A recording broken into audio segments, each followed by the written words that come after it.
అన్న, కాంగ్రెస్ ప్రభుత్వం వచ్చిన తర్వాత వచ్చి 15 నెలలు అవుతా ఉన్నది. ఎట్లుంది రైతుల గోస కావచ్చు, నీళ్లు రాక బయట వచ్చే పరిస్థితి కనిపిస్తూ ఉన్నది. ఎందుకు ఈ దుస్థితి వచ్చిందంటే ఏమని చెప్తారు?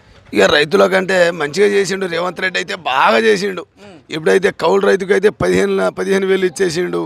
ఇక రైతులకైతే మాత్రం ఎకరానికి 15,000 2 సార్లు ఒకటేసారి ఇస్తా అన్నాడు, అవి కూడా ఇచ్చేసిండు. ఓ 4,000 పింఛన్ ఇస్తా అన్నాడు, అవి వచ్చేసినాయి. ఇక ఆయన ఇచ్చిన ఏది రాను 6 గ్యారెంటీలు అన్నీ అమలు అయిపోయినాయి. 6 గంటలు ఆయన చెప్తూనే ఉన్నాడు, మొత్తం అయింది అంటేనే ఉన్నాడు. అంత అయిందనే ఆయన చెప్పుకుంటాడు, డప్పు కొట్టుకుంటాడు. అవార్డు కూడా వచ్చేసింది ఆయనకు. అవార్డు మొత్తం అక్కడ ఢిల్లీలో అవార్డు కూడా ఇచ్చేసారు, మొత్తం 6 గ్యారెంటీలు ఇచ్చేసిన అని చెప్పి. ఆయనకేంద పెద్ద బోకరు, ఆ బోకర్ మాటలు మాట్లాడే ఇట్లా గెలుచుకున్నాడు. 6 గ్యారెంటీలు ఏడైంది ఇచ్చేసిన అంటాడు. అగో మా పరిస్థితి ఎట్లుంది, మందు డబ్బా పడుకొని తాగే పరిస్థితి వచ్చింది. ఉన్న 2 ఎకరాలు పెడితే 2 ఎకరాలు ఎండిపోయింది, బోర్ల నీళ్ళు లేకుండా అయిపోయింది. ఏంటంటే తహసీల్ కూడా ఈయన వచ్చిన కానీ తహసీల్ తగిలింది. ఆ కాలం పోవుడు, ఈ నీళ్ళు పోవుడు, ఇదంతా ఆయన వల్లనే అయింది. ఈ రేవంత్ రెడ్డి అంత జూటమాట చెప్పే అంతా పోయిన గవర్నమెంట్ ఉన్నప్పుడు ఇట్లా రోడ్ల మీద వచ్చే పరిస్థితి లేదు మీకు. రోడ్ల మీద ఇప్పుడు మీడియాలో కూడా చూడండి, ఎక్కడ కూడా లేదు. రోడ్డు మీద ఒక్క రైతు రాలే, రోడ్డు మీదకి ఒక్క రైతు కూడా ఎవరు రాలే. అంత ఘోరంగా పరిస్థితి వచ్చింది. ఇప్పుడు ఈయన వచ్చిన కాంచెలు ఇంత ఘోరంగా వచ్చింది. ఇక ఆయన మాటలు కూడా ఇట్లా అన్ని అబాధాల మాటలే మాట్లాడతాడు.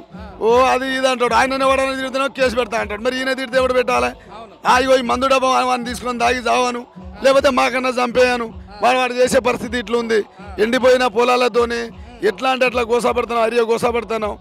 ఇక ఆయన చెప్పింది ఏముంది, ఆయన చెప్పేది అదైంది ఇదైంది. అదే ఊళ్ళలో ఆయనకు రామని చెప్పు, ఒక 10 మంది పోలీసు వాళ్ళు ఉన్న ఆయన ఎంబడి ఏం చేస్తారో, ఇక ఒక ఊళ్ళో వచ్చి పోవని చెప్పరాదు. నిన్న దొంగతనంగా సాటంగా వచ్చిండు కదా, గన్పూర్లోకి వెళ్ళిపోయిండు.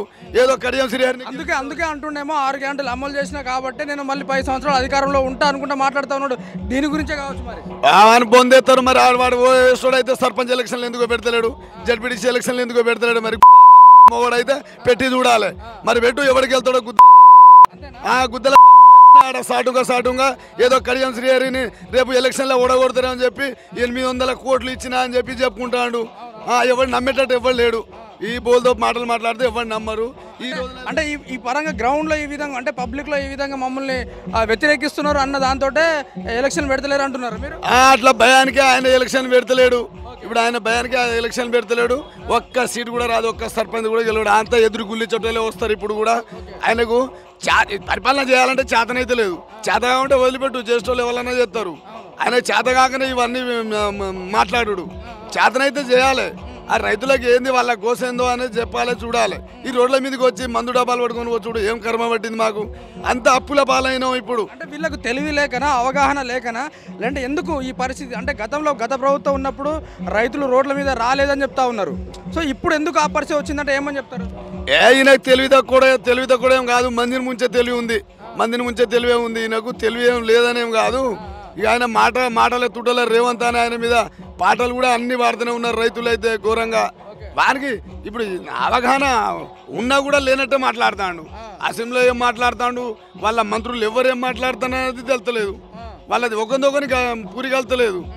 ఇప్పుడు అదే కేసీఆర్ ఉన్నప్పుడు ఒక్క దేవుడు కూర్చునేది. ఏదైనా పని ఉంటే ఎక్కడ మంత్రులు ఎక్కడ ఎమ్మెల్యేలు అక్కడనే పని చేసుకుంటారు. ఇప్పుడు అట్లా లేదు. ఎవరి పాట వాళ్ళే పాడతారు, ఎవరి పాట వాళ్ళే. ఇక గొప్పలు ఎవరు ఊళ్ళలో వాళ్ళే చెప్పుకుంటాను. నీళ్ళు వచ్చుడైతే లేదు. ఇక వచ్చే అంటాడు, అది వచ్చేది లేదు. ఇక అయినా చచ్చిపోతేనే అయ్యేటట్టు ఉంది, కాలం కూడా అయ్యేటట్టు ఉంది. రేవంత్ రెడ్డి పోతేనే ఇది అవుతుంది. ఇక రేవంత్ రెడ్డి చేయబట్టి ఇదంతా ఘోరంగానే ఉంది. ఇది ఇత్తా అది ఇత్తా అన్నాడు. 420 హామీలు చెప్పిండు, ఒక బస్సు తప్ప ఏది కాలే. 500 గ్యాస్ అన్నాడు, అది ఎవరికి పడుతూనే లేదు. అదంతా ఉత్త మాటలే, అన్ని ఉత్త మాటలే. అంటే ఇప్పుడు బై ఎలక్షన్ వస్తే ఒకవేళ అంటే బీఆర్ఎస్ పార్టీని ఆదరించేటట్టు ఉన్నారా జనాలు? అట్లా అనుకుంటున్నారా? అంటే మీరే చెప్తా ఉన్నారా? అంటే ఇప్పుడు నేను చెప్పుడు అని కాదు, ఏదో మీరు మీడియా వాళ్ళు అడుగుతున్నారని నేను చెప్పుడు గొప్పలని కాదు. ఎక్కడ ఎవరిని అడిగినా కూడా అది బరాబర్ చెప్తారు. అది ఆయనది ఇప్పుడు మొత్తం తెలిసిపోయింది. ఏంటంటే ఆయన చెప్పిన అబద్ధాలు అన్నీ నమ్మిరు. ఇన్ని రోజులు నమ్మిరు, ఇప్పుడు నమ్మేటట్లేరు. ఇక జనాలు కూడా ఎవరు నమ్మేటట్లేరు. ఏ గల్లీలో ఎక్కడ పోయినా కూడా నమ్మేటట్లేరు. మా కేసీఆరే రావాలని ఎవరు చూడు అదే ముచ్చట పడతారు. పెళ్లిలో డీజే పెట్టుకుని కూడా మా కేసీఆర్ సారే అనే పాట పెట్టుకుంటారు. ఇప్పుడు కేసీఆర్ రావాలి అన్నట్టుగా మీరు చెప్తా ఉన్నారు. కానీ గతంలో 10 సంవత్సరాలు కేసీఆర్ పరిపాలించినప్పుడు ఇప్పుడు రేవంత్ రెడ్డి అధికారంలో వచ్చిన తర్వాత కేసీఆర్ పనులు ఏం కనిపిస్తలేదు, అసలు రైతుల పట్ల నిలబడలేదు అన్నట్టుగా మాట్లాడుతూ ఉన్నాడు కదా రేవంత్ రెడ్డి. కేసీఆర్ అయితే ఎక్కడైనా అసెంబ్లీకి రానాడు, అసెంబ్లీకి కూడా పోయిండు. మాట్లాడుతాడు కేసీఆర్ ఎక్కడ పడితే అక్కడ మాట్లాడుతాడు. కానీ అధికారం చేతులు ఉన్నప్పుడే మాట్లాడితే నడుతుంది. అధికారం ఇప్పుడు కేసీఆర్కి లేదు, రేవంత్ రెడ్డికి ఉంది. రేవంత్ రెడ్డి ఏం చేస్తాడు మరి? ఆయన ఏం చేస్తాడు? ఏం సమాధానం? రైతులకు ఎక్కడైనా పొలాలు ఎండిపోతున్నాయి, వాళ్ళ ఎమ్మెల్యేలు వాళ్ళు కానీ ఎవరైనా వచ్చి ఎవరైనా మందులు ఇస్తారా? ఎవరైనా వచ్చి చెప్తాడా ఇట్లా మీరు ఇబ్బంది పడవద్దు, మీరు ఇది చేయొద్దని ఎవడన్నా చెప్తాడా? వచ్చి ఊళ్ళల్లో వచ్చి వాళ్ళ పొలం ఎండిపోతుంది, సరే ఈసారి పోయినా ఇంకోసారి కన్నా వాటర్ వస్తాయి, మరి దిగులు పడకుర్రి, మందాగి ఎందుకు చేస్తాను అని చెప్పి వాళ్ళకి చెప్పేటోళ్ళు ఎవడన్నా ఉన్నాడా? వాళ్ళ దాంట్లో అట్లాంటివి మాట్లాడే అవగాహన లేనే మనుషులే లేరు. వాళ్ళకి ఎంతగానగా అవగాహన లేదు. ఏంటంటే గొప్పలు చెప్పుకుంటారు, అసెంబ్లీలో పోతున్నాం, మేము మాట్లాడుతున్నాం. ఇక మేము మా ఎమ్మెల్యే అంటే నేను నీళ్ళు తెచ్చినా కాలువ తీసినా మొత్తం పెట్టినా అంటది. ఏడ కాలువ తీసినా ఈ పొలాన్ని ఎందుకు ఎండుతున్నాయి? మరి కాలువ నా సొంత డబ్బులు పెట్టి నేను కాలువ 30 కిలోమీటర్ తీసినా అనుకుంటా మాట్లాడుతూ ఉన్నది కదా. మరి 30 కిలోమీటర్ తీసింది మరి ఏది ఎక్కడ? మరి ఎక్కడ?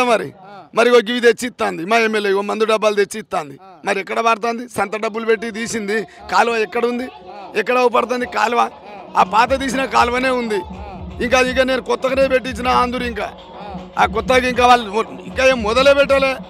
అక్కడి నుంచి ఏమి ఇంకా రాను కూడా రాలే, ఒక రోడ్ కూడా పోయలే, ఏం చేయలే. ఇంకా ఆ గొప్పలే చెప్పుకుంటారు. అందులో అంతకంటే ఎక్కువ అయితే ఏం లేదు.